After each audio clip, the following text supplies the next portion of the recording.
Oh,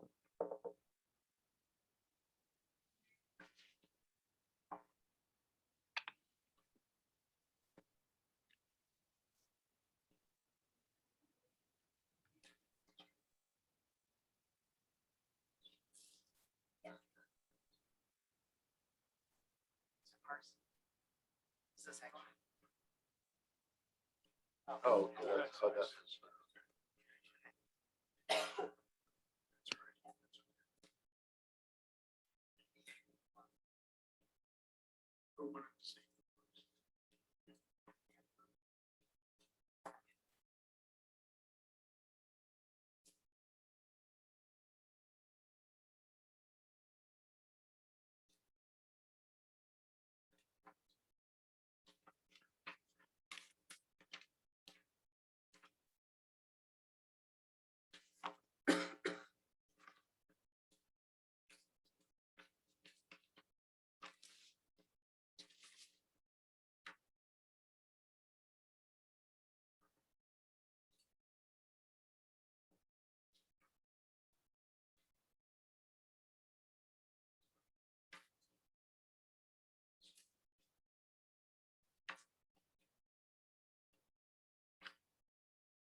I know the person we wanted to do, Michael Parlavecchio, is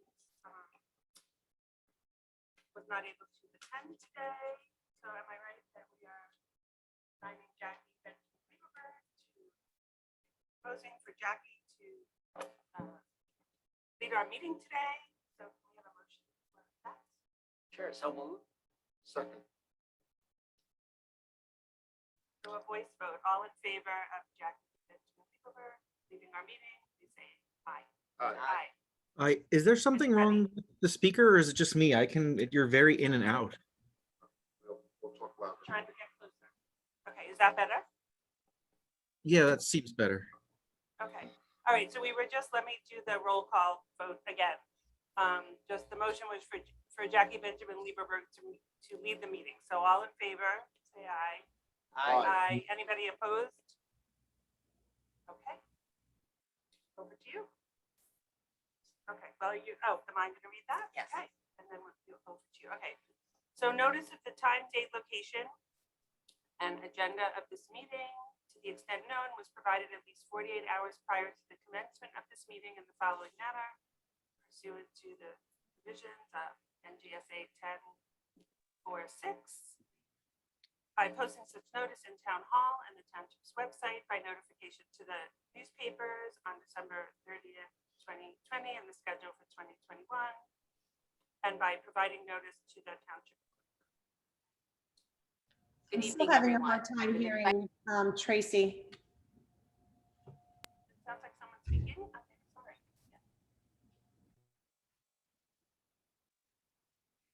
Yeah. Okay, Jumana, were you speaking and can you hear us? Yeah, I was saying I'm having a hard time hearing you. It almost sounds like your mic is like not working. It's just you're constantly in and out.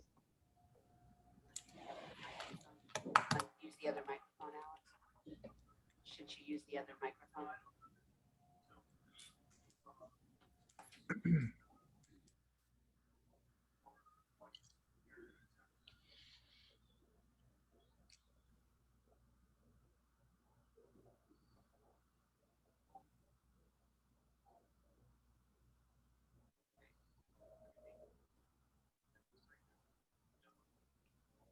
Could I make one recommendation? Is why don't we each keep our microphones off except when we're speaking? Maybe that might make it better. Let's try that. So Jackie.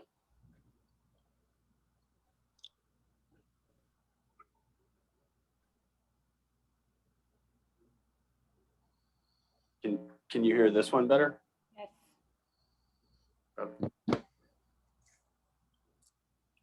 Andrew, is that better? Andrew, can you hear this microphone better? Yeah, for like a Yeah. short burst, I can. It just we'll see when someone is talking continuously. Okay. We can pass around the mic. Yeah. Okay. Good evening, everyone. those that are joining us by Zoom. If you cannot hear me, just please raise your hand. Okay, I would invite you all to stand to salute the flag, please.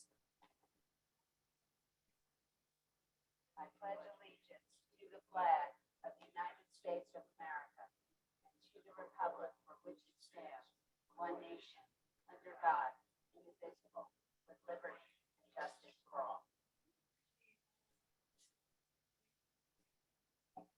Tracy, may we have a roll call vote, please? A roll call. Roll call vote. Roll call. We're not voting yet. Okay. Jumana Culligan, Here. Tracy Castlebean here, Andrew Morgan, Here. Nadej Nickel. Here. Michael is not here tonight. Richard Wasserman, Stephen Weiner, Here. Jackie Benjamin Lieberberg, Here. and Alex McDonald. The purpose of a special improvement district is to promote, grow, and support local businesses, property owners, residents, and visitors. Millburn Township SID ordinance designates a new district management corporation whose mission is to encourage the economic, cultural, and social vitality of Millburn Township through increased marketing and visibility, improved and renewed infrastructure and local businesses, development and engagement. At this time, I'd like to ask for an approval of the minutes.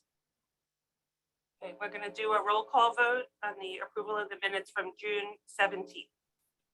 Jumana Culligan, Approved. Tracy Katz-Levine, approved. Andrew Morgan. Approved. Was on mute. Okay, so Nadej Nickel, Approved. Richard Wasserman, Approved. Stephen Weiner. Approved.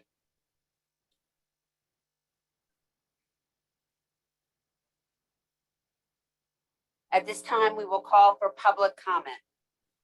When invited to speak, please come to the lectern. Clearly state your name and address and speak into the podium microphone so that your comments can be understood by all and properly recorded. Whenever an audience or committee member reads from a prepared statement, please provide a copy to Tracy at exploremillburnshorthills.org. Speakers are asked to limit their comments to 3 minutes. Members of the public who wish to participate in the meeting may do so by Zoom. Individuals calling in will be able to fully participate in the meeting during the appropriate public comment period. At this time, I will now open public comment. See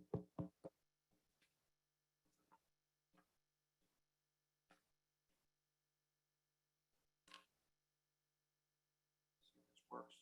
Again, my name is Jeffrey Phil, live in Alexander Lane, Short Hills, New Jersey. I don't really know where to begin.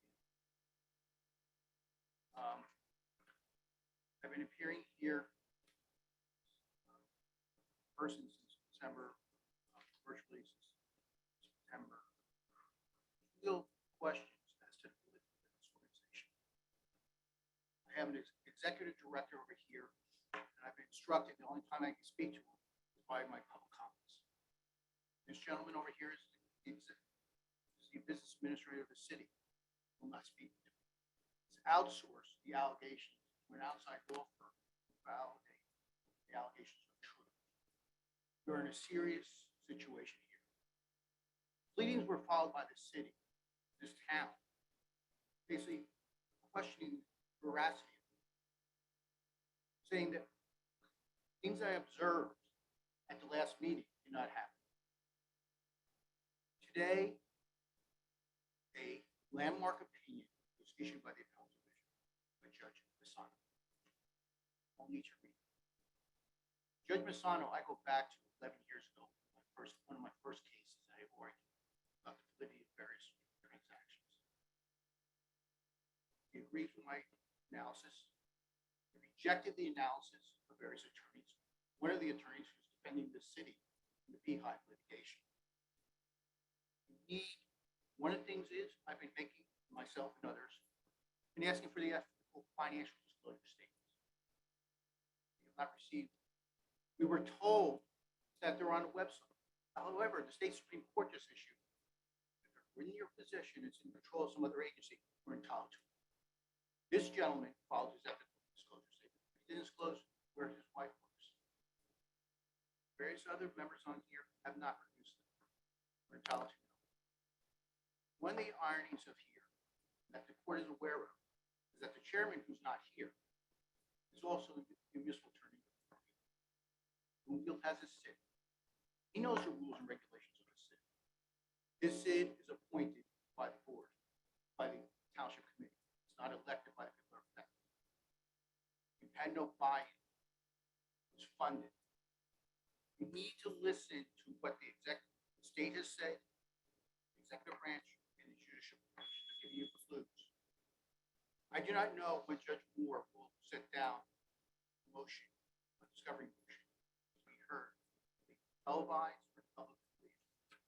I'm telling you, as a friend and as an attorney, many of you have disregarded my legal skills. You're facing really a crisis. It's a real issue why the agenda packet was not posted on the agenda center until noon today. This is not the first time the documents have been hidden from the public.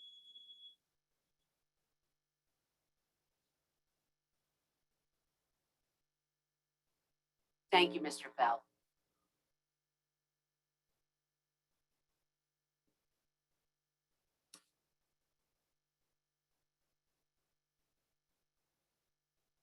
Good evening, Ms. Pasternak. Would you like to speak at this time? You're muted.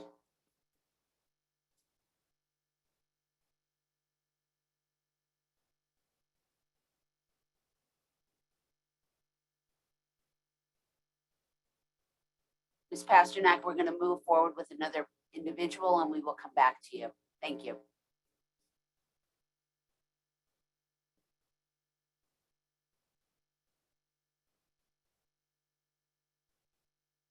Ms. Urso? Good evening, Perry Urso. Just want to let you know, it's just actually outrageous that the agenda and the complete packet was not posted. And the meeting should be adjourned with proper notice. Perfect example of unaccountability. This Zoom, I see in your packet that you're continuing the Zoom per my request. However, it's awful. You can't hear, it's echoing. There's a little bit of technical problems tonight. Moving forward, I briefly went through the newly launched website. There's deficiencies within your business listings. Also, you have provided a business packet. Wouldn't it be a burden on the landlords, the realtors, and the tenants to move forward and to acquire the proper zoning and necessary, if necessary? And would the responsibility lie on either the realtors or landlords that are falsely or not disclosing or renting or leasing properties that are under false pretenses? Also, I believe that and would you agree, shouldn't the commercial vacancy assessment should have been prepared prior to the adoption of any ordinance?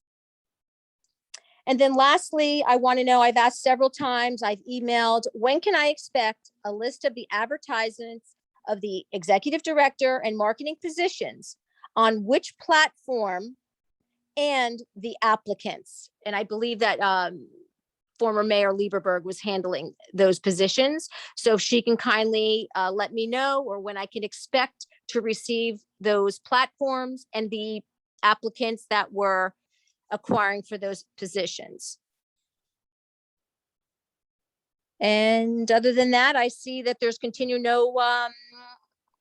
their promise fails to show that you are not being inclusive. Also, I go back, I don't know what the DMDA previously did from 1992 to 2018 upon its dissolution. I'm not sure how they handled their vacancies because we were not involved. So perhaps you can explain that. Thank you and have a nice evening.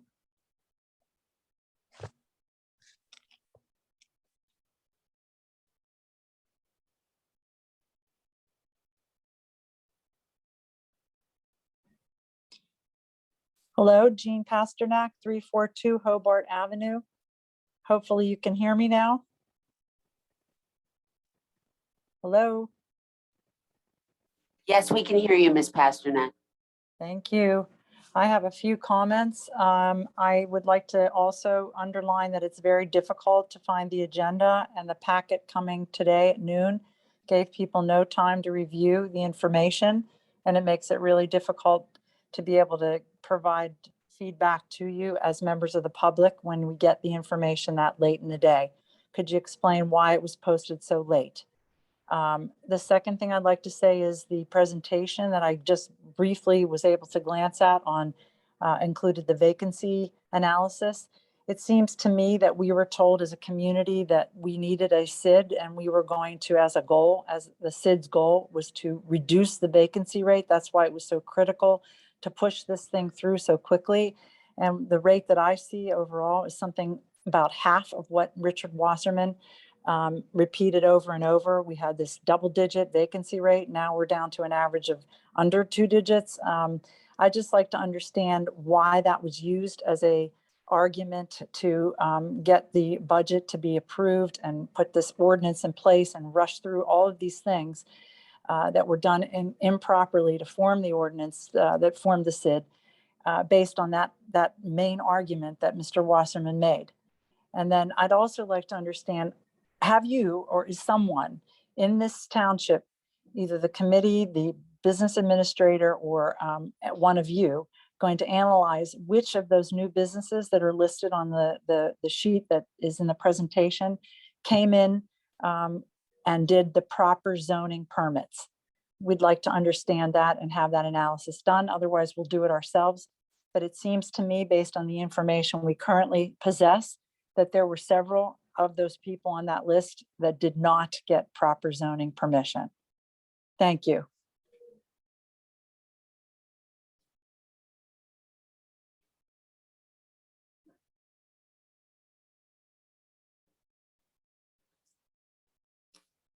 Thank you. At this time, we will now close public comment.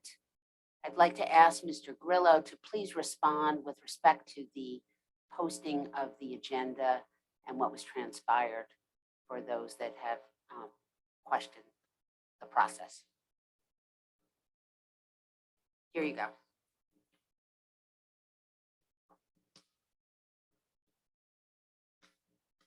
Thank you.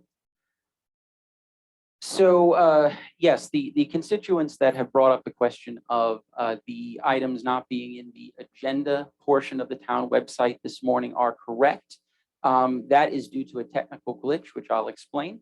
The timeline is for the original submission of the packet that you see in front of you, which the public has had access to, was posted on the town website in the agenda portal, as well as the town website for the SID portal. So we not only posted in one place, we actually posted on 2 different places. And I find it a bit incredulous that folks who come to every meeting so well informed and reading agendas suddenly don't know where to find the agendas. But it seems to be a point of convenience more than anything else. So yes, we did post these on July 6th at 10:10 a.m. So both the agenda portal and the town SID portal with both packets was updated at that point. We then amended the packet to include the budget. The budget was not able to be completed 48 hours prior because the bank statements were not available on Friday at close of business. It was the 2nd of the month. I tried to pull them, I could not. They were not ready by the bank. We obviously had a holiday weekend. So on Tuesday, I reconciled all of the bank statements with the available documents. I met with Stephen Weiner, our treasurer, because we are exceptionally transparent. Every charge that we've made in 2021 down to the penny is presented to the public. And so we reconcile that every month. We did that on Wednesday. It was completed and I sent that to the township information officer and it was posted at 3:52 p.m. on both portals. There was a technical glitch with the agenda portal sometime at that 3:52 posting because she had to take down the old PDF, put up the new PDF with the budget included. So it went only to the SID portal. For some reason, it did not update to the agenda portal like she thought it did. When it was brought to my attention today by the constituents that mentioned it, I was probably around 10:30, 11 a.m. It was rectified within 20 minutes.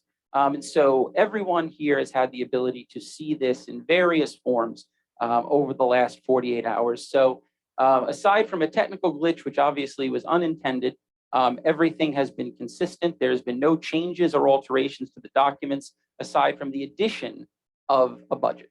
So a question of transparency, I think, is ridiculous. In fact, we posted in 2 places. And so that is what happened. And we apologize, of course, for the technical glitch, and we apologize for this evening's technical Zoom problems. There was a question brought up by Mr. Feld concerning the financial disclosure forms. He has asked me as well as the clerk for that information. I responded multiple times, including through an Oprah request. Everyone on this committee has submitted a financial disclosure form. We are in compliance with the state. And according to the municipal clerk, who's a registered municipal clerk in this town, we are under no obligation to produce those documents because they're publicly available through the town website, through the state website, which Mr. Feld is aware of. We are under no obligation to produce those independently. Excuse me, Mr. Feld.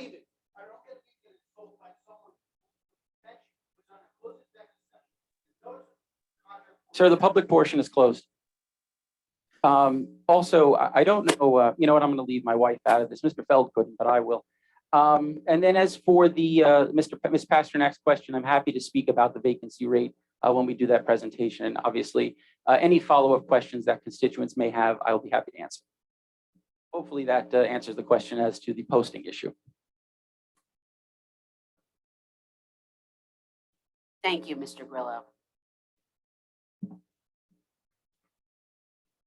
We will now continue with the 501c3 nonprofit application update. Steve, if you'd be so kind to inform the.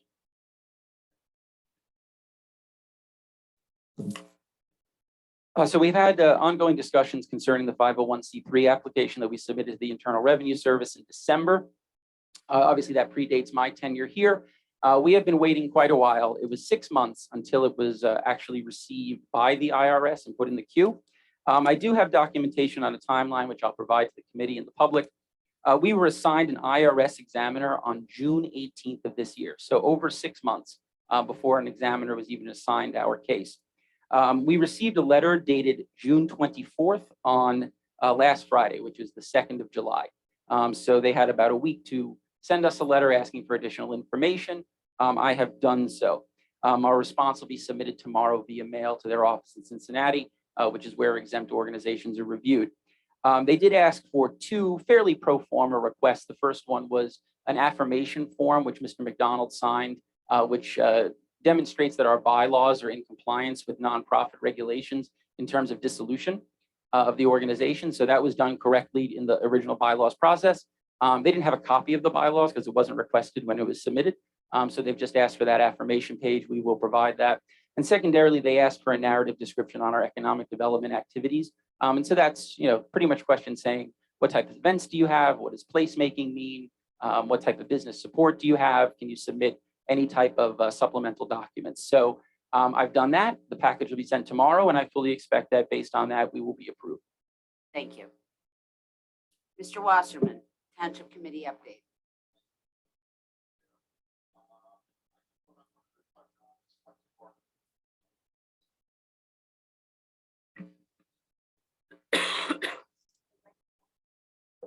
Sorry. Yeah. What I wanted to speak about was flex parking. As everybody knows, the Township Committee is engaged in bids to remove flex parking. And that is, we did receive 2 bids. I'd ask Mr. McDonald maybe to give some background in terms of exactly where we're at and then I'll jump in again. Sure. So at this point in time, the township has received, as Mr. Wasserman stated, 2 bids. Both bids are deemed responsive. The township is then required to, put on the agenda for award the lowest responsible bidder. That will be on the agenda for Tuesday's meeting, July 13th. And the bid specifications and documents have stated that this project will be begin no later than August 1st and end no later than August 31st. There is an option in that bid as to night work or day work. I think that is a discussion for the township committee on Tuesday night, and certainly is something that will need to be decided upon prior to the award of the bid. Thank you so much, Mr. McDonald. So further to Alex's comments, this is going to be taken up at the Township Committee. I think it's a very important undertaking. I want to assure the bid, our constituents, the businesses, that we're going to be very careful in terms of this project, we're going to take every step necessary to make sure this is done carefully, properly, and that we're responsive to the community, because it is quite a big undertaking. So, so that's kind of what I wanted to bring to our attention tonight. Thank you, Mr. Wasserman. Finance Committee report. Mr. Weiner. Sarah. So Steve, I know we talked about communication efforts with respect to the, thank you. Yeah. Quick question on that topic, just the communication efforts for the businesses in terms of the timing and that work. And I know we had discussed that previously, so Yes. we were going to try to support businesses Yes. where they're affected, right, on this project. I just want to. Correct. So when the initial announcement was made, I went door to door to the businesses that were affected, not only on Millburn Avenue, but also up and down Main Street, pretty much as far as Fiamma, because all of them will be affected by parking. And so I notified them of the township committee's intent to proceed with the bid. They appreciated the information. I told them that once I had more information, I would disseminate it again. So once the township committee has something, I expect next week, my office will go forward with getting that information out as well. That's great. Thank you. And I think I'll add one more point. I think as part of the proposal, Alex, you can correct me, there will be a project manager. There'll be somebody on site making sure that the work is being done properly. And I think our Mr. Grillo will be helping with our business community, with our local merchants if there are any problems. So we will have all hands on deck for this, to make sure that it goes as smoothly as it can go. Thank you, gentlemen. Yeah, so that moves, yeah. Yes, The Mr. Weiner. Finance Committee report, sure. So, let's see here, we have posted the financial information on the site. The account balance as of July, well, I think that was the June 30 balance of $156,369. That is the bank balance. And I'll remind everybody that our budget, the total of $215,800, is composed of 2 parts. One is a little carryover from unexpended funds from last year of $11,839, plus our township allocation of $204,000 for this year. So those are the 2 components of what makes up our budget this year. Want to bring your attention down to the bottom, and I know this is there's a lot of information here, but the grand total line there, we have the original budget, like I said, $215,839. Our projected amount currently is $204,075. So that varies as we project out and as we move forward, as we have a better picture of expenses. So as currently it stands, we are under budget. So for the year, if everything goes exactly as projected, we'll have a surplus of $11,764. And the idea there is we're going to really try to keep that surplus as a contingency fund to help fund expenses during Q1 next year, 2022. So everything's on track. That's it. And Yep, that's all I needed to add. And any questions? Does any board member have any question with respect to the budget? Those that are joining us by Zoom, if you have any questions, just raise your hand, you'll be acknowledged. I guess one more point, sorry. The live music was now broken out as a separate line item because that's such a significant and very successful program. And our projected budget for the entire year was $10,000.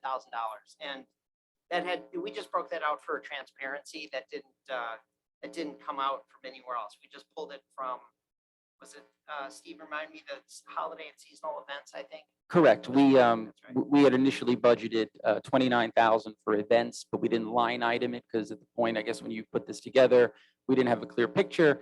What I've done is recognizing current trends. I think we'll probably be at about $5,000 in holiday and seasonal events, and then another 10,000 for the live music. So it's really 15,000 out of an anticipated 29, and then broken into 5,000 and 10,000. So no money was moved from any other sources, and no additional expenses have been incurred. It's just creating an additional line item. Yep. No. I mean, that's what we're shooting for, is more transparency and accuracy as we learn more about what our expenses are like. And may I say, hopefully next year we will have some nice sponsors of this music. So I want to make sure that we know exactly how much it costs to do, because it's been extremely successful. And I think a lot of local partners will want to be involved in this. Thank you, Mr. Weiner. Continuing on the agenda, old business, the Morris Turnpike Merchant Mixer, which I was grateful to attend. Mr. Grillo, want to recap for us? Yes, thank you. So this was held last week. We There were had, several board members there. yes, there were a number. Tracy was there. Michael had arrived as well. So we had about 25 businesses from Morris Turnpike who attended. It was co-hosted by Evolve Med Spa and Icebox Studio. They're right next to each other at 770 Morris Turnpike. So we did about 25 businesses. It was a great networking event. It went about 2 hours. We had wine donated by a local business, the Wine Rack on Essex Street. So thank you to them. The food was donated by Andrew and his team at the Millburn Deli. So again, thank you to them as well. We had a great time. We showed the 2 commercials that have been filmed for those 2 businesses. Everyone was given a tour of both businesses. And so hopefully it was a nice shot in the arm for those 2 companies to have so many people through their doors. And the plan is to do our next event after the summer for a date to be determined, most likely in September, for Upper Millburn Avenue and Short Hills Station districts. We thought about combining those 2 just based on the number of businesses. And then we'll move that to the Wyoming district and then to downtown. And hopefully, if we continue to have a good response, we'll just rotate those throughout the year going forward. Terrific. Ms. Levine, website launch. So we did fully launch the website shortly after our last meeting. Anecdotally, there's been really good feedback. Once we're, have a little more time out there, we'll, start tracking more of the metrics. Just to mention, because somebody mentioned something briefly earlier, just to reiterate, as is noted on the website, if anybody has any questions or any updates, including to the directory section, they can contact info@exploremillburnshorthills.org or give a call to the office. The vacancy study that Mr. Grillo is going to talk about later, I think helped. Is that how you identified a bunch of additional businesses? Correct. And we're, so both the website and the vacancy study are sort of living documents. And so we are continuing to go through and identify businesses, get correct contact information, which of course always changes. And so right now with Tracy and Marla on the team, we are accepting people's edits and comments, and we'll probably be meeting on a bi-weekly basis for the next month or 2 just to continue to make updates. So by no means is it a finished product. It's 99% done, but in the world of websites, that 1% can be a long run. So yes, please, if there are comments, submit them to us and we'll make them, we'll make the adjustments. But it does sound like, and this is tied to the vacancy study, we will do a probably pretty significant update to the directory based on a good number of additional businesses that were identified. And there's a number of other places on the website also that will be updated on a regular basis. Recent new business openings, new businesses that are coming, events that are coming up, news items. So it is definitely meant to be interactive, and we're just really excited to have this gateway to everything Explore Millburn Short Hills. And did anyone have any questions post-launch? Richard? Yeah, Tracy, I just want to say that I just thought it's appropriate to give a shout out to David Sorkin, who helped us with this venture. He's local. We used him to produce this. I've worked on websites, in my business career, and it's always been a very challenging, adventure. But I think that I think you did a great job. I think David did a great job. So David, if you're listening out there, thank you for your good work on this.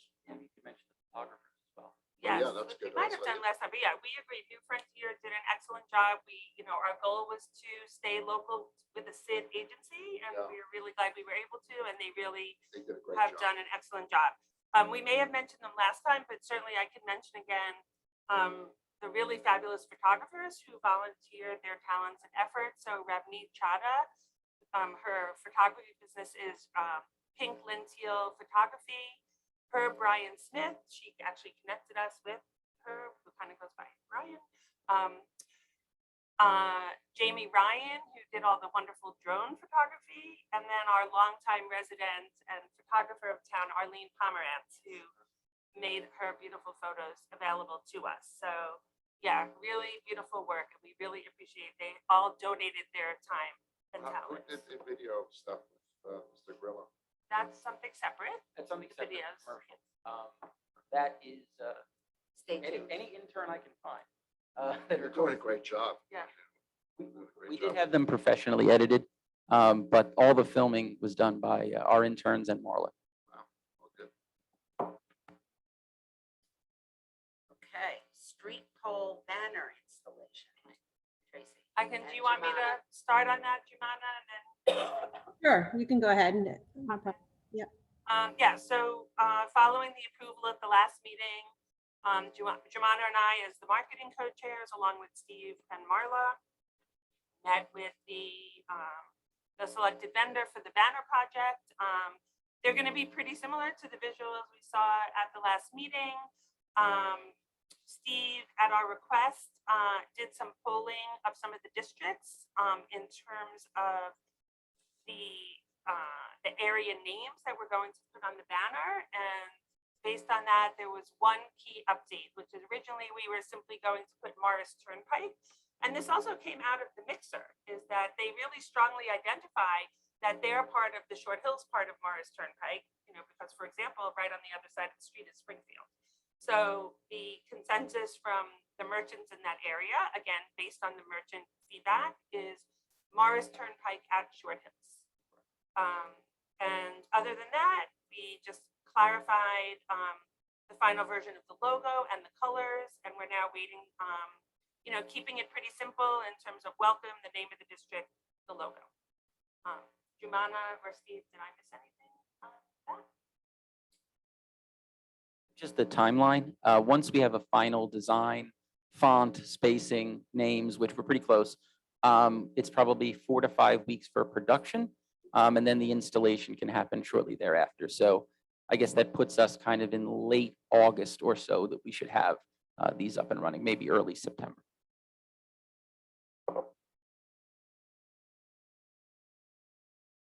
Thank you. Jumana, did you have anything else to add? No, not really. I think Tracy covered it all. I worked with the designer and just kind of making sure she had the correct version of the logos and the colors. Other than that, we're just kind of waiting for approve, correct, Steve? Yeah. Yes, it's going to be up to the marketing team when you guys are ready to go. Give the thumbs up. Yeah, that's it. So one of the other things next on the agenda is the merchant focus groups. One of the things that we had discussed last month is about these evening sessions with merchants in various districts to talk about their needs, just to kind of take their temperature in an informal setting. We have the commitment from the Upper Millburn merchants. And we are going to be hosting these meetings on July 20th and July 21st. This will be in conjunction with Deb Fox and Alan Steinberg. We are awaiting some final numbers from the Morris Turnpike District about scheduling of that. So that's underway, and we will report back to you next month the results of our findings. Steve, moving along, the Meet the Merchants commercial Sure. campaign. And if there's anybody that wants to attend those events for Morris Turnpike or Upper Millburn Avenue, just email me at steve@Explore Millburn Short Hills, and then we'll get you on the list. So concerning the community, I'm sorry, the Meet the Merchants commercial series. So when I was onboarded, I did an assessment of our social media. We had a YouTube page, but we had no content to put on that YouTube page. So I thought, what better way than to film commercials for small businesses?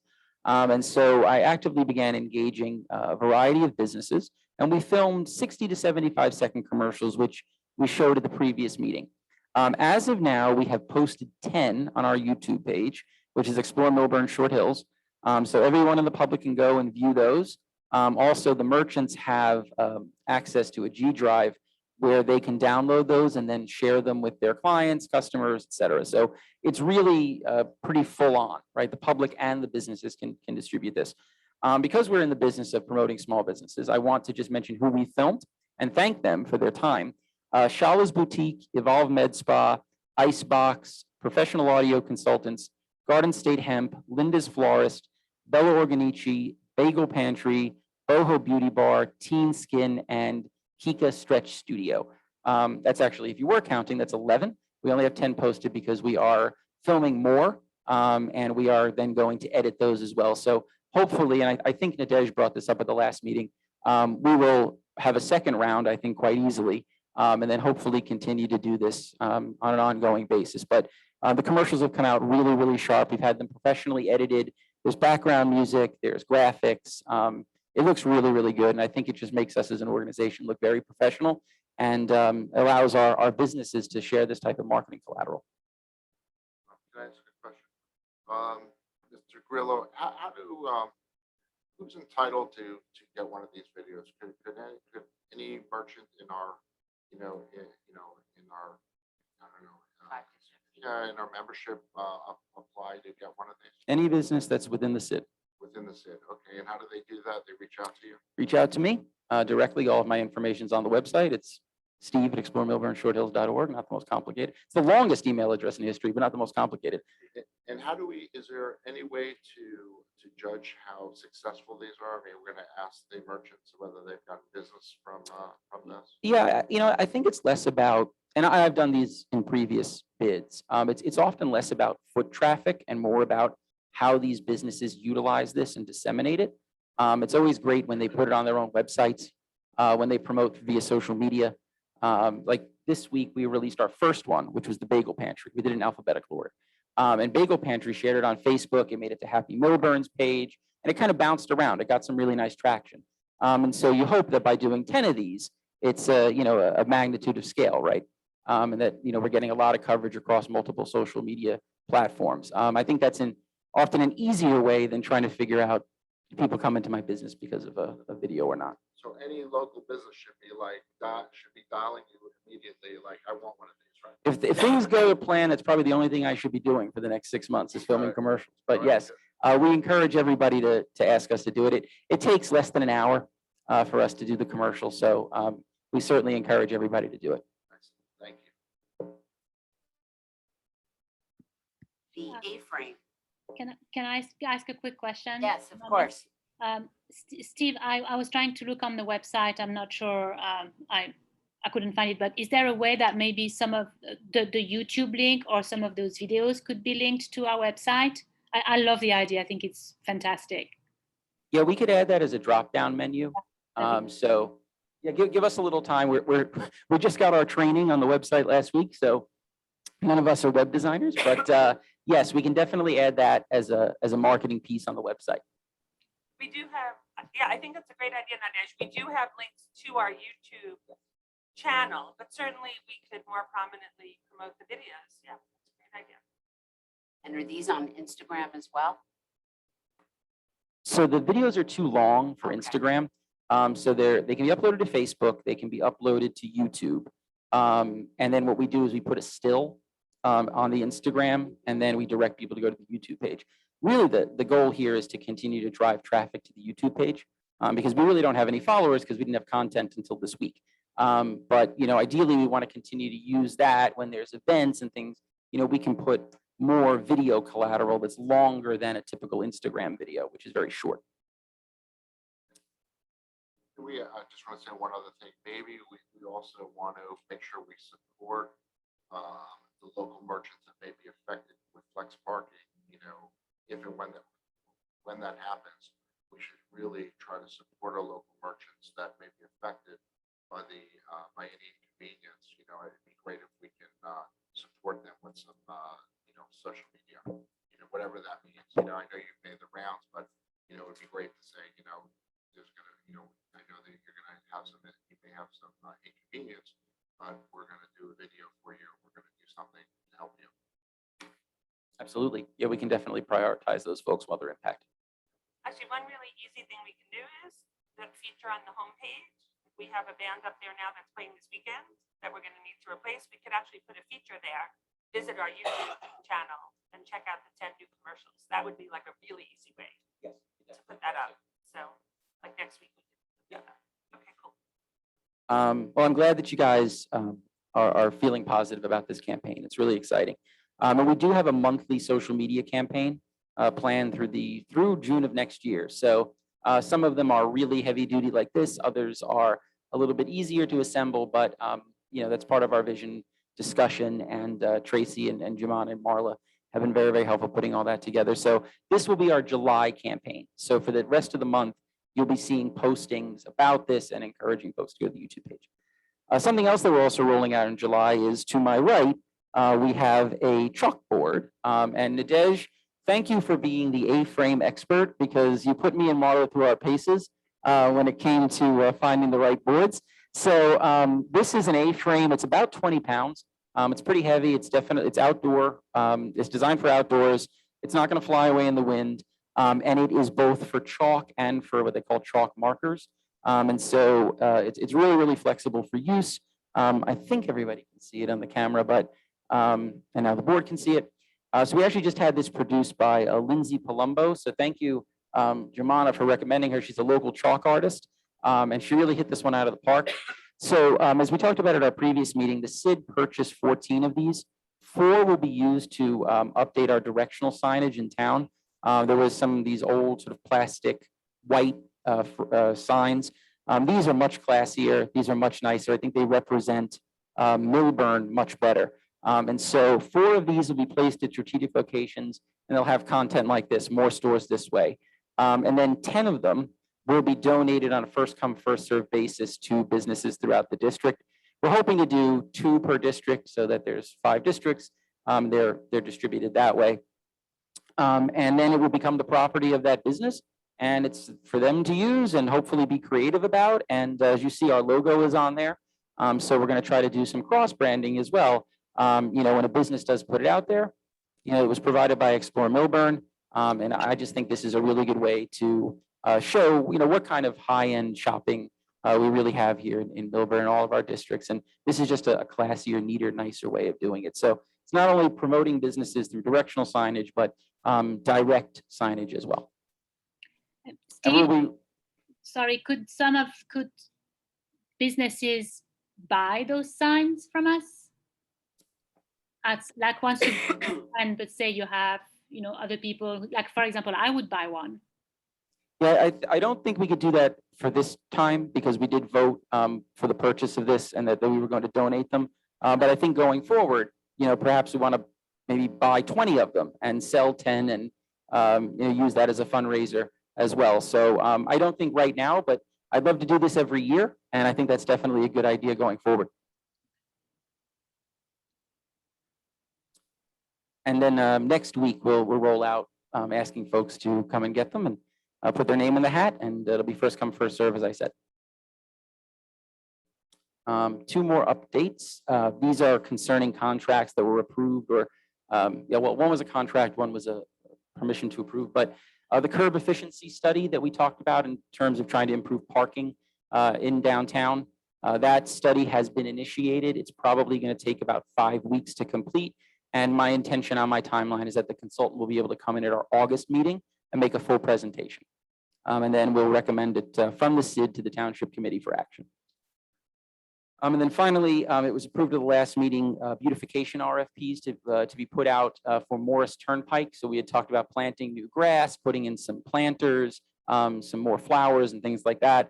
You guys had looked at a draft RFP. We made some minor changes.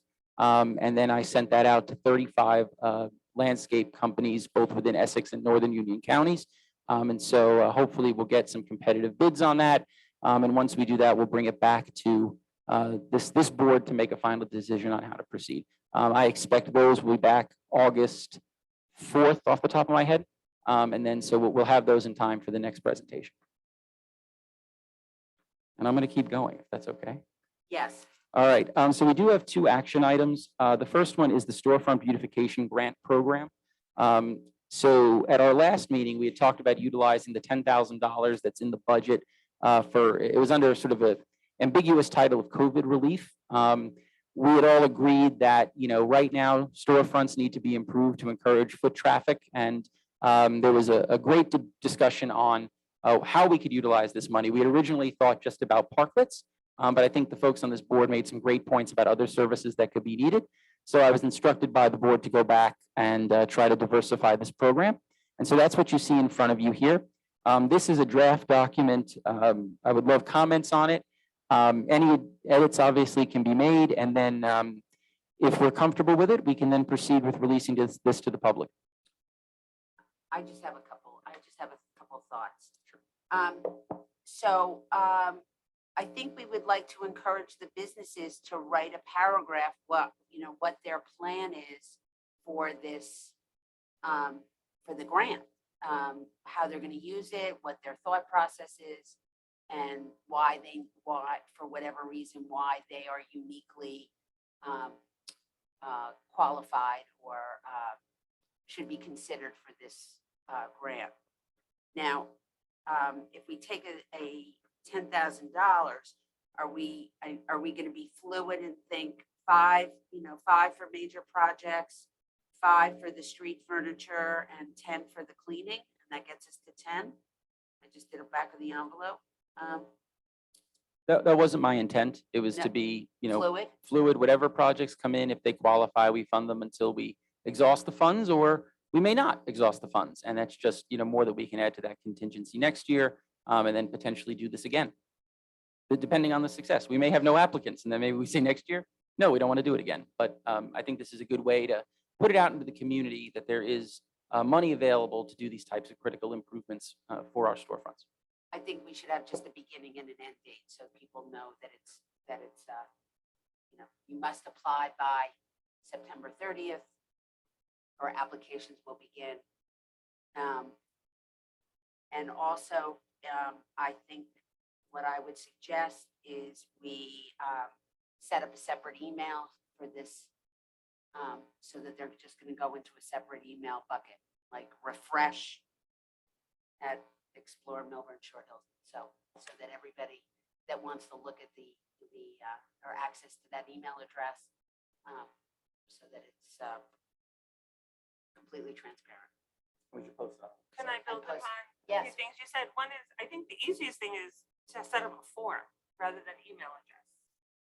Right? Is that Oh, on the there could be a website, maybe? form. Yeah. People Yeah. submit a form.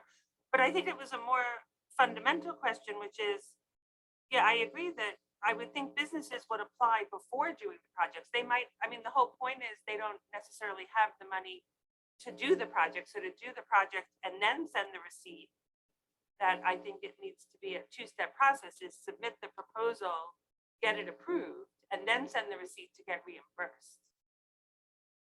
Because this makes it sound like they need to, it's just not clear. This makes it sound like you apply by submitting your receipts. Yes. And maybe that wasn't the intent, but that seems awkward. think I we should agree with what you're saying. I think Okay. if you apply, get approved, Yes, yes. then So we Yeah. give you the thumbs up. Yes, you're eligible for Yes. $250 if you complete the project. Right. Complete it, Exactly. send us the invoice, send us a Okay. picture.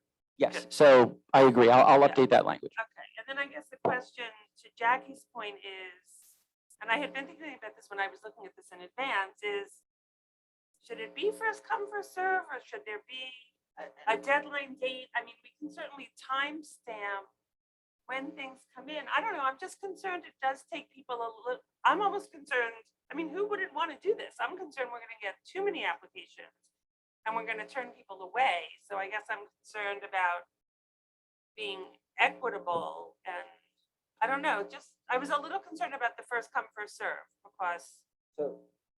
So what is your suggestion? I don't know how better to do it than you apply. If Can you're I- the first person to apply, you're the first person to be reviewed. Sounds like a.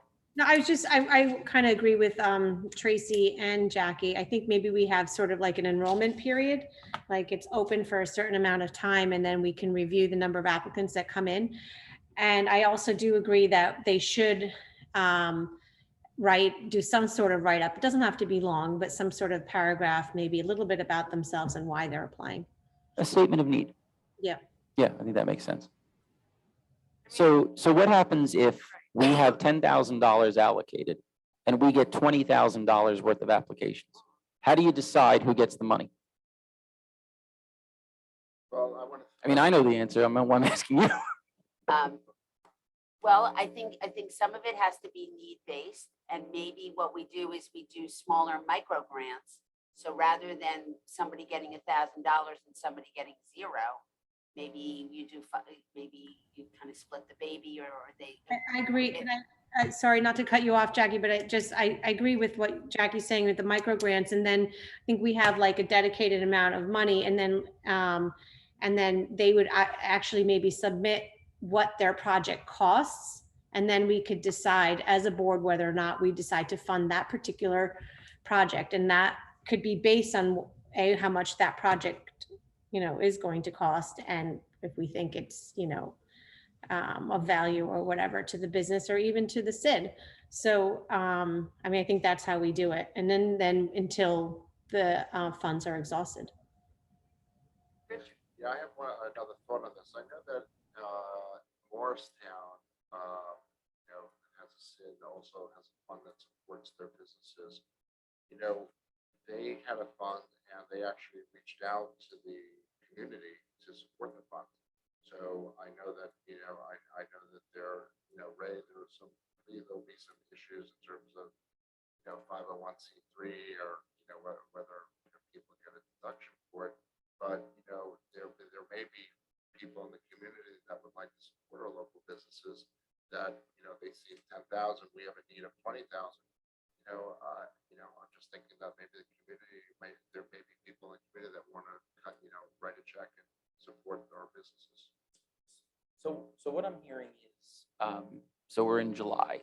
Just for argument's sake, let's say we have an enrollment period of July 15th to September 1st, something like that. I mean, I don't know, 4 weeks, 6 weeks. It's up to you guys. Shorter.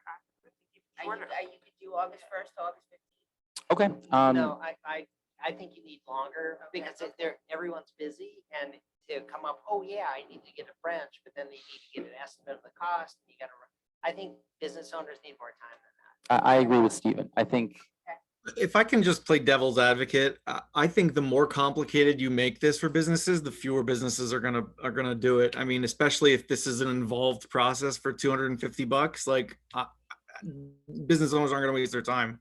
I think if you want to make a difference, I think we should just make this as easy as possible and be as liberal as possible to help businesses in the way that they want help, as opposed to like trying to check receipts and narrow focus on like what's gonna.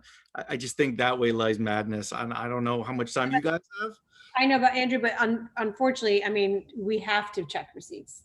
And I think that's. I hear what you're saying, but like the whole like getting like different proposals before they're approved. I don't know. I just don't know who's doing that. Every single grant writing, every single, person who's giving out grants, that's kind of pretty much a normal procedure. So even I think it's a PTO simple. level, like even as a PTO, teachers literally would write us, grant requests, And they would submit the, like, they'll, screenshot what it would cost on Amazon, for instance, to buy a particular series of books, whatever it may be. But so it's not out of the norm. I do think, we limit the grant to, what was it, up to 1,000, Stephen? Steve? Yes. Yeah. I mean, maybe we just kind of open the parameters and say, like, it could be for anything between 250 and 1,000, or I don't know, but. I kind of feel like, I mean, I think it's a good point from Andrew. We want to make it easy, and at the same time, we want to be responsible. So I don't think we're asking something overly complicated, but like, I want to pay to power wash the entire front of my store and all the awnings and get a new, I can think of some stores that need this, and, new vinyl, whatever you call them, that go on the windows. I don't think it's hard to estimate that. I would question, we had talked a lot last time about the parklets. Do we not do the up to 1,000 for parklets? Like, do we just maximize the number of businesses by doing the up to $500? Because we're just going to get so much more businesses in that way. And even planters and flowers, you can get some decent planters and flowers for $500. I don't know. I think we Just heard last before time. you guys discuss anymore, I mean, remember, we're not trying to pay 100% of a project, right? This is supposed to be stimulus money. And so if you can get, so that's just something I was thinking, right? Because in a perfect world, Tracy, you're right. They're banging the doors down to get this money. We also don't want to set ourselves up in a situation where we're giving out $100 grants because we have too many applicants and not enough money, which can happen. And then it becomes a worthless program. So you guys need to weigh that as well, right? Is sometimes doing fewer grants for more money may be more impactful, but in the end, it's your decision. Can I just jump in real quick too? I think part of it too is that maybe some of Steve's focus is trying to also make it easy on the board because, giving out these grants and reviewing, let's say you do get, 40 or 50 applications, you're gonna have to review all those applications, which may be the suggestion for the first come, first serve. But also I happen to agree too in sort of the larger grants. What you want to do is I think drive success of the program and desire to keep this program going and be able to say, hey, next year we're going to budget, that money for this similar program. People say, yeah, that was great. I saw, so-and-so got that grant and I want to be a part of that grant next time. And I'll make sure I get my stuff in on time and stuff like that. So I think maybe, and kind of to Andrew's point, just keeping it simple first time around might be good. Maybe my last thing, just maybe one hybrid approach might be, to your point, first come, first serve, but possibly stratify the money by area within the SID, so that if we suddenly get a whole slew from downtown and we barely got anything yet from Mars Turnpike, I guess that would be one thought. First come, first serve, but we maybe prorate Yeah, exactly. So, dollars Right, by right. so for number of argument's sake, I think businesses. 47% of all the businesses, all the storefronts in the city are in downtown. So what we could do is put $4,700, right? Because I'm not very good at math, but we're using round numbers. You take $4,700 and you put that as a downtown allocation, of which you can come in and get a grant of these different. Yeah, I think that's a really good way of being equitable to make sure that some of those smaller districts do get the money as well. So I'll wait from direction from you guys. I think you kind of have it. Can we try to finalize this? Is it appropriate? Right now? Can we make it I would love for you to do that. Finalize Yes, it so that we can then absolutely. start- August 1st to August 30th or 31st, run it for the month of August? What do you think? You think there's enough businesses around in the month of August? And also if this coincides with the potential downtown, so then they can, we can be allocating and then award in September. It also gives us some time to get the website portal up, because I think you're right, a fillable form on the website would be much easier. So that'll give us some time to do that and give us some time to promote, and then we let people know. Because to Stephen's point, if you hear about this next week, it gives you 2 extra weeks of lead time Yeah, that's before a you have to nice apply. idea. I like I hadn't really thought about that. So it's kind of advance notice applications open August 1st, like get your proposal ready. Which is how most grants work. Yeah. Let's keep it to maybe a 1 page, how about keep it simple? One Yeah. paragraph. But, I mean, just like give the application. To Andrew's point, yeah. Yeah, to Andrew's point, Not you keep too it on the complex. website and the dates. And it doesn't have to be a former proposal from a contractor. It could be like, you know, it could be something very, very simple, like somebody, like Jemana said, some screenshots of what, you know, some large planters at Amazon. Yeah, I Amazon, think, Or some, I personally don't think they have to provide proof with their proposal. I mean, we're gonna check it that it's reasonable. Like if somebody says, I want to get Right. 5 planters at $75 each equals enough. X dollars, like I don't think they need to show us proof of the. well, remember, we planters. can also, At the because end. we'll have a month of collection, Yeah. right? If something jumps out at us, we can have a discussion on it. And then I suppose we would probably have to deal with this sometime in September. You know, maybe at our September board, we can just put a list together that's been previously reviewed, and then we can vote on to approve those grants. But yeah, that's probably the simplest way. If we see something that has red flags, we will have lead time to go back to that applicant and and ask, how did you come up with that number? But we'd still need to pay out based on the invoice. We can't pay out more than what they, right? Agreed, they would From need an to provide auditing perspective, proof we just, for reimbursement. yes. Yes. correct. Yes. That's Okay. So I will, We so what need I'm a gonna, motion? well, so why don't we make a motion now for me to, let's see, make a motion to approve this grant program based on a final review of the document, which I will edit and circulate. So just to make sure that whatever we're putting out there, we're in total agreement with the language, and I'll also give it to our attorney to review.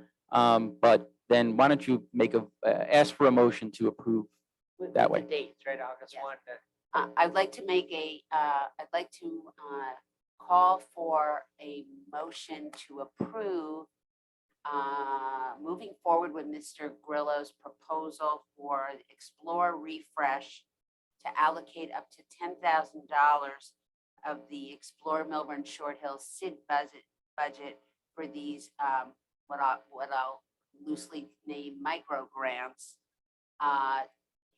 where we will review applications from the time period of August 1st to August 31st, with a review in September for award. How's that? Process question for the motion. I can't, I You're can, just describing it. I'm just because you describing need a that, voting yeah. member to make the Right. motion. Okay. Yes, Can I make that motion? Okay. yes. Do I have to repeat it? Oh, No, No. motion by Richard. Motion by Richard. Do I have a second? second. Okay, I'll do a All roll, in fit, no, you that's want me it, to right? do We a need- roll? we roll call vote. roll call vote. Yes. Okay, Jemana Culligan, Yes. Tracy Katzlebine, yes. Andrew Morgan, Yes. Nadej Nickel, Yes. Richard Wasserman, Yes. Stephen Weiner. Yes.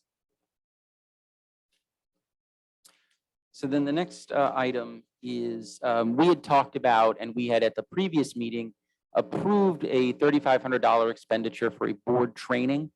We tried to do it in late July, but schedules did not align. So in speaking to the consultant and folks from the board, we were looking to do it in September, and I thought the best use of everyone's time would be to do it during the September 9th board meeting. So what we would do is begin the board meeting as usual. We would allow for public comment. We would review the budget as we do every month. And then instead of having a formal agenda like we're having right now, the consultant would be the one who would then lead the training. The training is expected to take about 3 hours. And so what we were thinking is move the meeting up potentially to a 5:30 start with the assumption that sometime between 5:45 and 6 o'clock, we would begin the training, and the training would go till approximately 9 p.m. But instead of having multiple days that you need to allocate, we could do it on a date that you were all planning to be here anyway. And to Richard's request, I promise we'll have food. Would the training be an executive session technically of the board? So that's something I've been speaking to Mr. Cooper about. We're not sure. He thinks that it may be an executive session.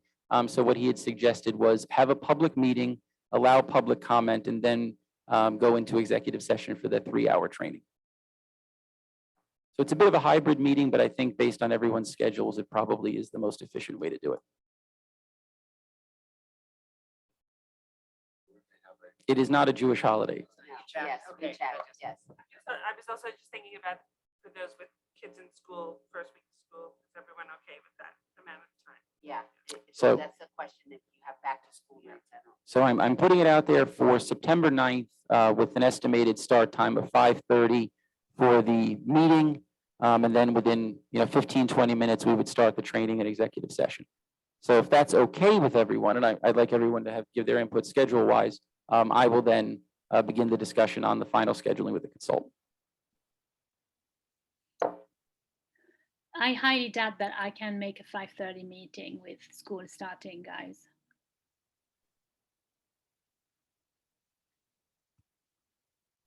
I will just mention in terms of holidays, right, Rosh Hashanah is that Tuesday and Wednesday.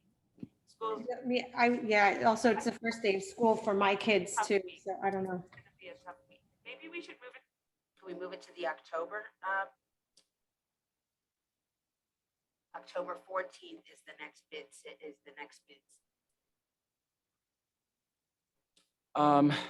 Yes, we could do October 14th. We have some items that will need to be discussed in the business meeting. But I think if we were to do something like that 5:30 start on October 14th, that would probably work. Is that a budget meeting? It'll be when we introduce the draft budget to the public.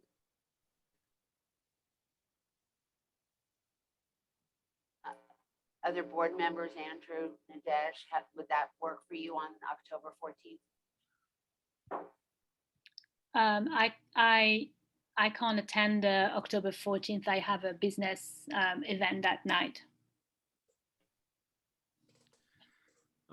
Currently, I'm good for the 14th. Yeah, I'm okay for the 14th currently. And I've asked the consultant if we could record the training as well. So someone like Nadej, who already has a commitment or something else were to come up. But also it's just a good tool for us to reference. So Nadej, if that's okay with you, then I think the rest of us are in consensus that we can be there in person and I'll proceed with scheduling. Yeah, sure. Is the 3 hours, is that the format? from the consultant? Yes. Would you like 6? She can do 6. And it's gonna be in person. It'll be in person, either in this room or maybe in the conference room, whichever is more comfortable. I guess I was just pondering, could it make sense to split it in two, but she's in person and then that would probably make it more expensive. Forget that. And then the final item is the vacancy assessment. So it's a fairly thick document. I'm going to buzz through it just in the interest of time, but this is something that committee member Wasserman had asked me to prioritize and get to you guys for this meeting. So over the last month, I've been out in the field assessing commercial vacancies. I've also been looking at the downtown vision plan. You'll see some of those sourced documents in here, and then also looking at previous reports that were conducted. This will be an ongoing report. We will continue to update this as we go, whether that's in the immediate. And I do have plans right now to do some more business inventories over the next month. And then, of course, just in general, we will use this sort of as our baseline for assessing economic conditions and planning for field work. But this is a moving target. This is consistently changing. There may be certain inaccuracies in this, as you notice in the bottom right corner. This is a draft document. So this is the kind of thing where we don't live in a static world. Businesses come, businesses go, construction goes up, things change. One thing that I do want to mention, I know it was brought up during public comment concerning zoning and permits and things like that. The CID is not a regulatory board. We don't have any statutory authority to review plans. We don't look at zoning variances. So any concerns like that should be directed to the appropriate boards. It's not appropriate business for us to discuss. So the study area, as you see on the, I'm going to look in the reflection of my plexiglass. So I'll read backwards, but I got it. So this is the district map. That's actually our new district map, which I had commissioned, and Tracy and I are very excited about the graphics. It looks really sharp. And so you guys know there are 5 districts: downtown Millburn, Upper Millburn Avenue, the Wyoming District, the Short Hill Station, and Morris Turnpike, some of which are subject to name change, which we're excited about. If you go to the next slide, I sourced this from the Downtown Vision Plan. It's really a commentary on regional retail competition. So similar to other communities, Millburn is challenged by competition from a variety of other downtown retail corridors, traditional suburban strip malls, and then some large regional malls. We have one in our town, in Short Hills, obviously. But we do have several comparative advantages that we can leverage. And one of those, of course, is the SID. Having a business group that is dedicated to a number of improvement plans and policies certainly helps us be more competitive. We do have a very pedestrian-friendly community. Obviously, we have great transit access. And then, of course, just the quality of life in this community, right? It's a wealthy, affluent community. We have an incredible education program here. We have wonderful open space. And so really, Millburn has a lot going for it. What it really needs is a mechanism to sort of drive home some of these effective policies, most of which we talk about at these meetings. On the next slide, you see kind of understanding commercial vacancies. And I want you guys to look at this from an urban planning, economic development perspective. And the first thing you need to understand is that vacancy rates are variable, right? And they cannot be explained by any single factor. So the rise of e-commerce, demographic shifts, real estate market trends, local building stock availability, construction and permitting issues, zoning restrictions, transit access, all of those types of conditions can cause vacancies. And so some of those are beyond the control of an organization like the SID, or they're beyond the control of the municipality. And so you always have to keep that in mind, that what may seem to be a vacant building may not always be the full story. A 5 to 10% vacancy rate is what is considered to be a healthy retail corridor. Right now we're at 9.7%, so we're at the very high end of healthy. Obviously, a lean year one way or another can cause us to be into double digits. So I think the assessment there is things are not terrifying, but they certainly could be much better. We would love to be at a 5%. That would be a really good place to be, probably in 2 to 3 years, I think would be a pretty fair estimate based on kind of market trends. And one thing that I do want to talk about, and this is something that we've seen in the community, is that there's a lot of experiential retail. And that's something that offers in-person opportunities that can't be replicated online through e-commerce. And so we hear a lot about, oh, there's a nail salon opening, another barber shop, another health and wellness, another skin place. Yes, that's true. But that's because that reflects the market today. I can't get a skin treatment on Amazon. I could order one, I suppose. But if I want to go get one done myself, I have to do it in person. And so that's why I think it's very important for the community to understand that what traditional brick and mortar may have been 20 years ago or 30 years ago is going to shift because there's certain things you cannot do online. And then there's also some good commentary on the next page, which talks about some of the uses. I'm sorry, it's on this page.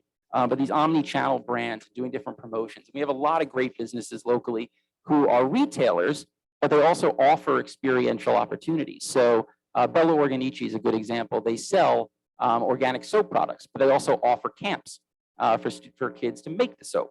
So they're not only a retailer, they're an experiential provider as well. And I think there's countless places in town that are doing that, which is a great indicator of a modernization and innovation of our economic sector. On the growing local, yes, we're on the right, the growing local retail opportunities. Really, I want to focus on that first bullet where we're talking about, here we have these great first impressions, right? It's a beautiful streetscape. We have really a charming downtown. Short Hill Station is absolutely beautiful with those Tudor buildings. Upper Millburn Avenue has great potential. And so, there's really good bones here, but we need to do certain things to enhance them. Things like the curb efficiency study, making it easier to park here in downtown. The programming, like the music, right? Driving people to downtown. We're getting hundreds of people to come, and that's impacting these businesses, even ones that are not on Main Street, some that are further down Millburn Avenue. So then when we look at sort of what is defining the need here, and it's important for us to assess the trends, the anomalies, and the on-the-ground issues which cause vacancies. So a critical lens must be used to determine how concerning these vacancies are, and if they are in or out of, or if outside factors play a role. And so what do I mean by that? Let's say a building has had a catastrophic fire, catastrophic flood, right? It takes a very, very long time to finance that recovery and get that building up and running. It's very different than if a tenant just moves out, right? And so that's why we want to look at short-term vacancy versus long-term vacancy. We want to understand if there's a long-term vacancy, why is it a long-term vacancy? And so a lot of this is about being on the ground, understanding narratives. It's not just about numbers, right? the world is not about numbers, it's about real things happening. And so since mid-2020, there have been 3 studies done. You see that chart at the bottom of the page. In mid-2020, there was an allocation of 263 storefronts. That number was probably too low, based on what I understand. Obviously, I've put a much more thorough and scientific lens on this, spent a lot more time than probably was allocated originally. But I'm happy to report that in November 2020, another study was done, and they counted 400 storefronts. My number is 371. So I think that, between 400 and 371, we're really much closer to the accurate number. I do think that 371 is within margin of error. I think we're very, very close. Steve, can I ask? Yes. Is it okay to ask a question, or would you rather wait? I'm just wondering the definition of storefronts. Are these ground level places that have ground level entrances that are retail establishments? Like, I guess that's my question. What is, because I would think that must account for the difference in numbers. Yeah. So for me, it's a little strange to not count second floor businesses because those are businesses, right? They're occupying parking spaces, they're occupying utilities, customers go in them. And so my opinion, yes, is that number of storefronts in mid-2020 only counted first floors, which I don't think is an accurate way to portray this. And so the 371, there's not a huge number of second floor businesses compared to first floor, but yes, the second floors are in that 371. And then you'll see another number later on, which is actually tenants in office buildings.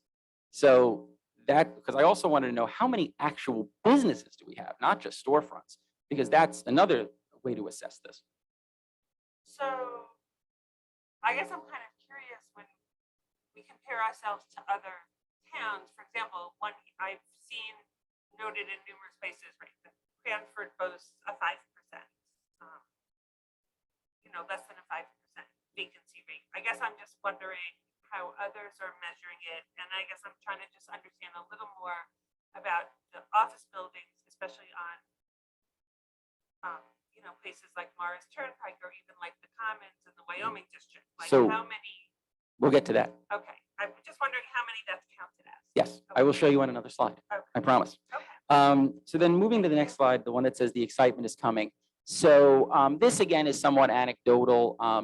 I haven't been here for 18 months, but I did ask folks in town hall about businesses that have come in the last 18 months. So this may not be a precise list, but I think it's fairly accurate.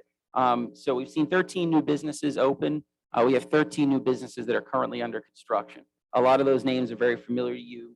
Cycle Bar, Jack's Lobster Shack, Springbone, the Workshop for Live Breads, Elephant Plate, right? These are all businesses that folks are excited about. So I think, coming out of a pandemic and an economic recession, to say 13 businesses open during that pandemic and 13 businesses are currently under construction, that's a very, very healthy indicator of where we can be outside of a pandemic situation. And, these businesses can only be enhanced by the work of the CID, right? We can only help our town's reputation as being a place that's friendly to do business. And I get calls now all the time about how can you help me through a zoning issue, or how can you help me through a signage question? Who are the right people to talk to? People using us as a resource to access town hall, which is exactly the point of what we're trying to do. The excitement is coming. I'll give Marla credit for that design. We went and put these up on a bunch of businesses that are coming in. It was one of our most successful social media posts of late.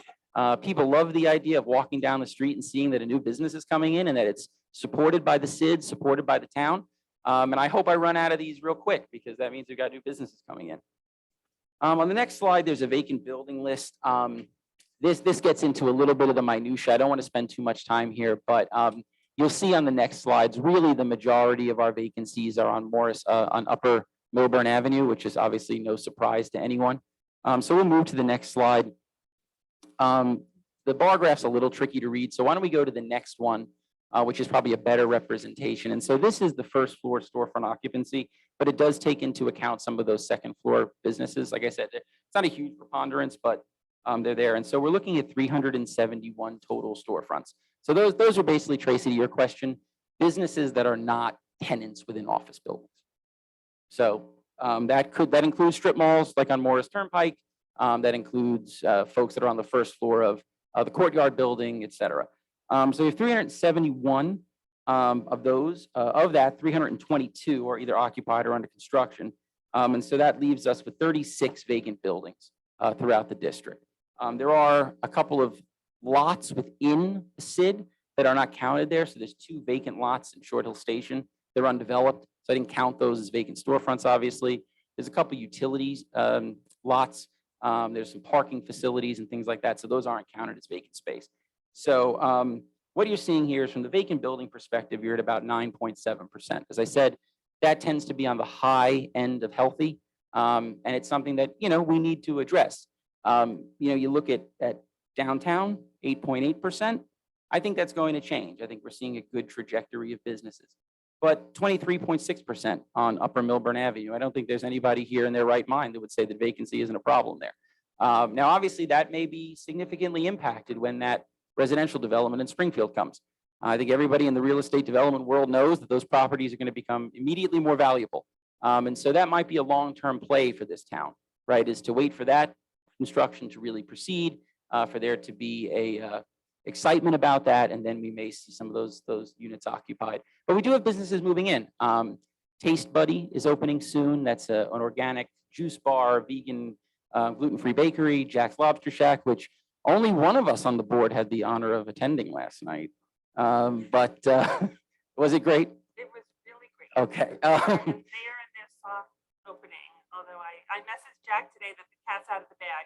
Someone already posted on Happy Millburn. Jack's Lobster is open, so much for soft lunch, but it was really terrific. And the Great Bagel addition. Pantry, where we filmed a commercial, also a new business. So, Alex and I on my first week here, he said to me, "Are you concerned about the vacancies there?" And I said, "Yeah, not really. When you've got that kind of investment and construction going on across the street, the market will correct itself." That doesn't mean you stop doing things, right? That doesn't mean that you stop trying to promote your town as being open for business and that you stop trying to serve the businesses that are already here. And obviously, that's the duality of the SID's role, is to not only encourage businesses to come here, but support the ones that already are. And if you skip to the final slide there, it's the total businesses. That includes office tenants. This list is not complete.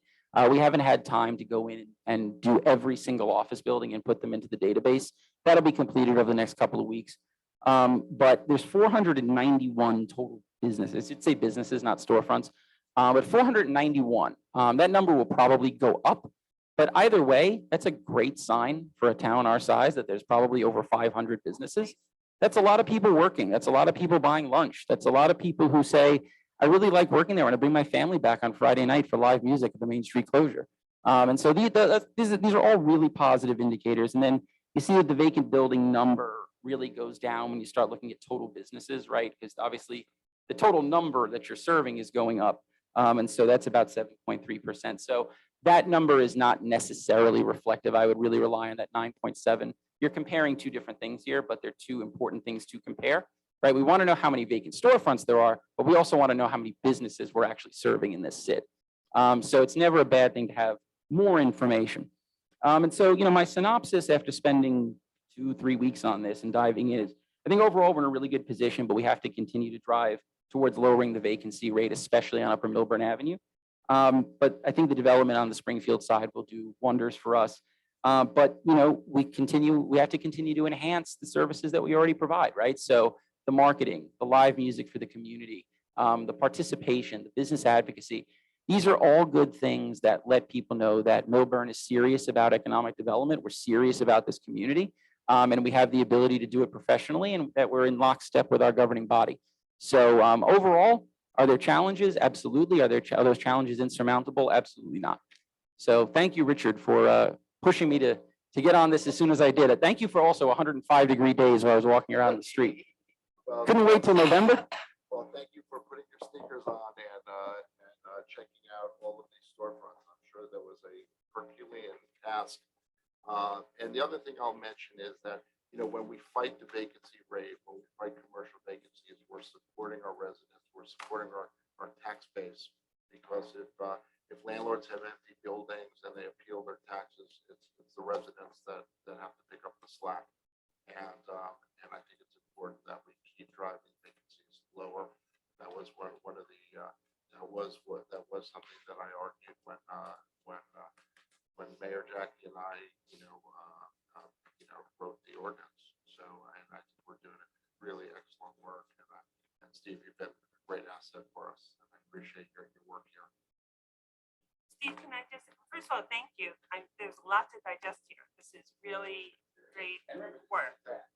So just to clarify the earlier question, so the 371 are ground floor units? Or, I'm still a little confused after we. Ground floor and second floor. So, Second, yes, but not, but not office tenants? I guess I'm trying to just still understand the difference between what had been the 263 versus 371 versus. yeah, I think the 263 versus the number, 491. yeah, well, the 491 throw out, because that's just total businesses, right? Total businesses, including individual tenants. in Yes, but if you go to the Wyoming district, right, there's that large medical complex. the Commons. I- Yeah, I the think- Commons. I think there's 75 businesses, Right, so which, the 75 is part of the. yeah, so 491. those folks, you don't see them, right? They're in this big office complex, Right, but that landlord pays the SID assessment, and therefore those businesses are eligible for SID benefits, right? So it's important, again, to know our entire universe. but what, so let's say those 75 businesses, what portion are they of the 371? Are the 75? Those businesses would be zero. Okay. Yeah, you got to look at it two ways, right? So Trying to put the numbers in. it's a I'm little, trying to understand how the number grew so much from, like, what was incremental to the 263, which was kind of like the core ground floor, when you added second floor, like is New Frontier and Town Realty counted as a? yes, so they're as a counted, storefront? they're counted, there's, They're a second floor, but they're in this number of yes, storefronts. they're counted, for instance, over at Short Hill Station. That's a two-story building. There's 6 or 7 businesses on the second floor. Kika Stretch Studio is a good example. They serve walk-in clients. They just happen to be on the second floor. But Should they be treated any individual, differently? Like with medical offices. Yeah, I not- think of it as if you're in a complex, Okay, right? So okay. if you're in a big office, so what is it, 75 Main, right, is a big office building with multiple tenants. So right across the street here, the Charles Schwab building, right? I wouldn't consider that to be storefronts. Okay. Those are larger, higher density buildings. So you Okay. look at them somewhat differently. It's not an exact science because it's the I environment. do. I think it would be good just to give a little, I totally understand that it's not an exact science, but I think it would help put the numbers in context when you further edit this to know kind of what's included. Sure. Yeah, in these numbers. That would be helpful. And how, my question is, how often should we monitor these numbers? I mean, this is part of our success, also monitoring, if we can continue to lower the vacancy. I think that's something that we should do periodically.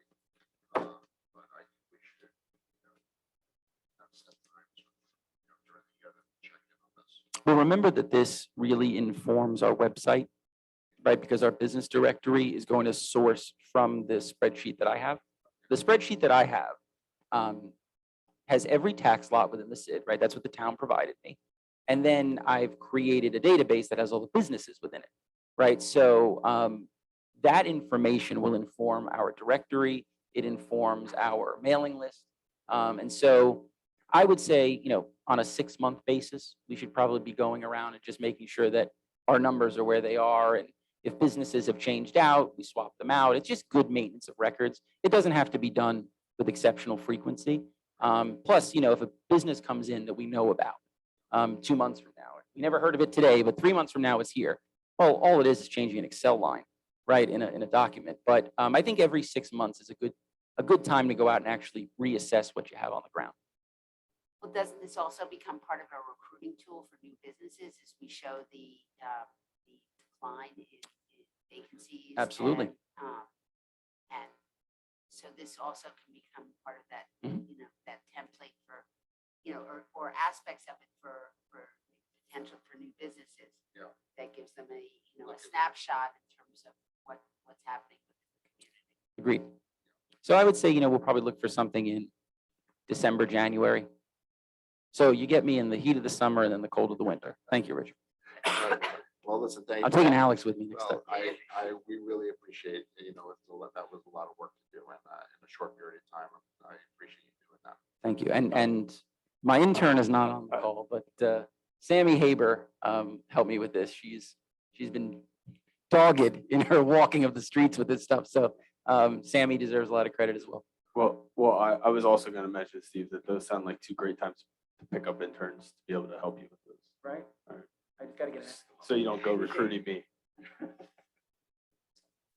I ask one more quick question? I'm Sure, of sorry. course you Jen. can. So to help promote, like use this as a tool to bring in new business, I'm looking at the photos of Upper Millburn of these two shots that are part of this. And I just don't know, is there any rules with respect to how vacant buildings or buildings that have been hit with cars and things should look over time? Because I think the visual of these two pictures kind of says it all. And I'm just wondering if there's, if we're gonna A use it. better choice. Yeah, yeah, but in terms of what are the rules around how a vacant building should be boarded up, papered up? Look, and do we as a CID maybe we have an opportunity to like offer some of those window coverings to make it just look better? Where was it? It was that whole burned out building and they covered it, made it look like a town where we thought it was hey, there's a bakery, barber shop because it was just that fake sort of front as they were rebuilding behind it. But I don't know if what the rules are here or. Well, I think there's a few things there. Is like in particular those two buildings that Steve put in the presentation. One was burned down, and albeit it was like 10 years ago. No, I You know, know, right? And the other one was hit by a car. The issue is, and I think you're going in the right direction, Stephen, is that the ability to offer something different to somebody, because the property owner themselves, as they're going through that rebuild or whatever it is, they're not focused on what the appearance may be. They're focused on how are they going to finance this, get this done, or whatever. And under the permitting rules and things like that, they can work on a project for a month and then take 6 months off and then work on it again as long as there's quote progress toward the completion of the project.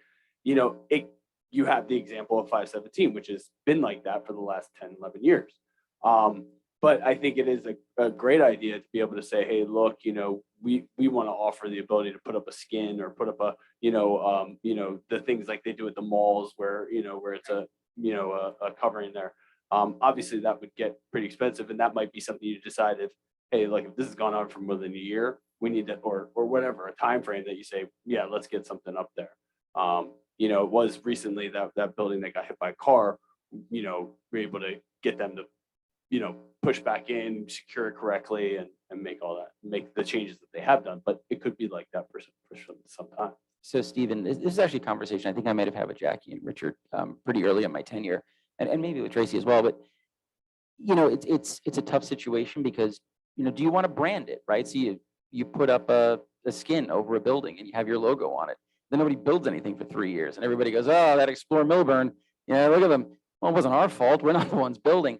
My recommendation is that this is probably an action that the township committee would want to consider is maybe stricter regulations on what windows and facades look like during construction.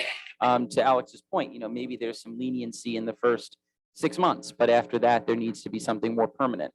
I don't think it's the place for the CID to necessarily dictate that policy, but I would recommend from our perspective that if the township committee wanted to come up with some type of zoning ordinances or performance standards, that would be, I think, very beneficial for the community.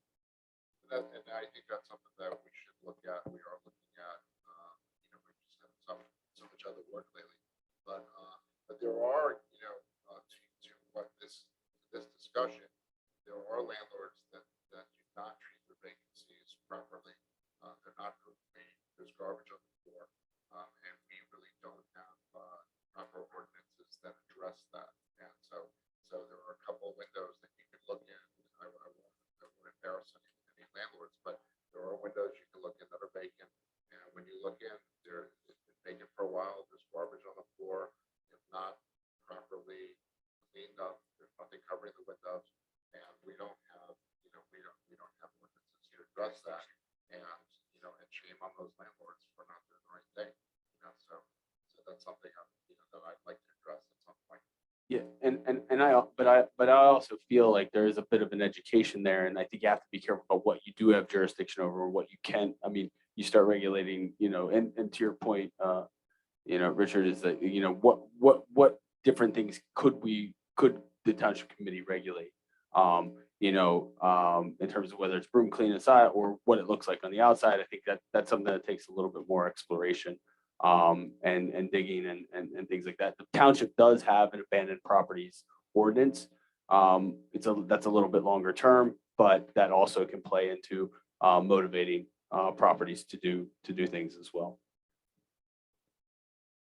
Yeah, no, thank you. I mean, we have this huge residential building across the street now, the old shopping center or the store, and so I agree. Ultimately, it'll be a very hot area, I think, commercially, but we live in Saks building, correct? Yeah, we live in Glenwood, so we walk through that and drive through that every day, and it's like, it's just an eyesore. And I just didn't know what else to promote business in that area. It's harder to attract new businesses when it just looks that way. One thing that I did when I was a councilman, we worked with Rutgers to come up with a master plan for a sort of maritime neighborhood in my town. And it's on a highway on Route 35, and it really had a huge vacancy problem. And, we couldn't control construction because, to your point, Alex, you can start working, then stop for 6 months and come back and you haven't violated anything. And so the big issue we really had was from an enforcement perspective. We were going after the landlords who weren't cutting the grass, right? Who had broken concrete, who had signs that were down, and just said, where we can control it, let's control it. And that actually helped the area look a lot better, in addition to the master planning work. So I think it's an ordinance issue, it's an enforcement issue. But I agree with Richard. I think it's something that as a community we should want to tackle, and it'll only help us attract businesses. Even if it's a base, even if we start at the basics where a vacancy has to be room clean, so there's not old garbage on the floor, if the windows are clean, periodically, the grass is cut, where applicable, and we just want to make sure it's not an eyesore. Does any other board member have any questions or comments about the commercial vacancy assessment? Yeah, I know her. I'll just go along.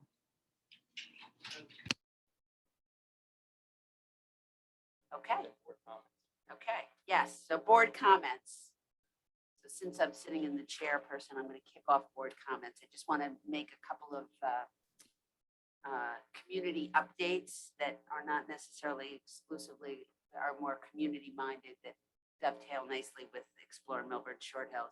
The All Together Now sculpture installation has begun in Taylor Park. We'll be making some more headway, if you will, in the next couple of days. So please look out for that. And also just want to mention that I want to thank Steve and Explore Millburn Short Hills for really putting out the promotion and the social media and communication with respect to our first paper mill in the park, which was on June 27th from 1 to 2:30. It was extremely well attended. In my opinion, we have two iconic, both Taylor Park as well as the paper mill. They were brought together on a beautiful day, and it was a very successful event. So thank you for your hard work. Mr. Wasserman, any other board comments? I covered some of what I was going to say. I was also going to thank you for all of your good work on both of those projects, and been working around the clock all together on our sculpture and on the program in the park. So thank you for all the work that you're doing for us. Thank you. Yeah, no, I'm good. Thank you. I just wanted to say thank you, Steve, for the commercial business report. That was great. Also, thank you to Lindsay Palumbo for jumping right in and getting that sandwich board done. And so it really good. Yeah. So, and again, thanks Tracy for all the work on the website again. Yeah. I just have one thing. We have a new program going called, well, I call it Games on Main. And so we have purchased through the SID a cornhole boards a ladder toss board, which is those sort of two kind of dumbbell, barbell type things that you throw, and they get latched onto a kind of a netting thing. And then also we have a giant Connect 4 board. So those are all on Main Street in the closure. We had some dead space, so we put those events out there, and hopefully folks from the community will enjoy those, especially kids, while they're out dining and shopping and milling around town. They're probably gone after that lightning storm, but Oh, I do also want to mention one other thing, the music calendar. So, starting Friday night, 6 to 9, Bossa 5 on the Main Street closure. Saturday, July 10th, 1 to 3, a teen Baker Street trio. You know what, this is all on the website. I just want to let everyone know, there's a lot of music. So, every weekend, Friday and Saturday, some Saturday afternoons as well. At both the Main Street closure, we have at Schoolhouse Plaza, we have at Boxcar. We're really spreading it around. So thank you to Marla. Pardon me? And yes, and Upper Millburn soon. I also want to thank Marla and our interns for their hard work on keeping the music program so robust. But let's stay local and shop local. Yes. Yeah, I wanted to make a couple of comments. First, I wanted to say, Steve, I'm so in awe of all the work that you do and all the progress that are being made, and it's all quality and fantastic. And thank you for all the hard work. And I also wanted to say on this vacancy presentation and on the sandwich board that you have next to you, that every time I see this logo, I just adore it. It is so beautiful. Thank you so much, Jumana, Tracy. It's amazing. Yeah. Thank you. Good work. Good work. Really good work. Thank you so much. I say our professional staff and the board, there's really a lot of great momentum. As you said, Steve, with Marla, our 2 interns, right? We have a music intern, and then we have Sammy as well. And just the board is, yeah, there's just a lot of great momentum. And I know I just even anecdotally, people are really realizing the value. I mean, we're hearing from merchants and realtors, and kind of everywhere we go, people are now reaching out and, you know, leveraging everything that's being offered. So that's really great. Okay, so, best work to the board. And with that. so I just want to remind everybody that our next board meeting is August 12th. And do we want to keep the 6:30 time slot? Just want to take a show of hands. Richard, how was your Richard, trip from yeah. the city today? I will get here at 6:30 if that's better. Okay, It is nice ending before 8:30, I have to say. okay. What So does everyone else think? how is everybody else? Or is it at- Yes. So do we want to change to 6:30 going forward? I or think are we gonna we're just, decide one by one? yeah, I think we just, let's see what the fall brings in terms of openings. Okay. All right. So our next board meeting will be Thursday, August 12th at 6:30. Anybody else have any other board Just comments? real quick, the clarification. So that will also be with the Zoom component because we have to renotice it. Yes. Okay. Yes, please. Okay, may I have a motion to adjourn? Motion. May I have a second? Second. We are adjourned. Thank you all. Night, everybody. Good night, everyone. Thank you. Bye.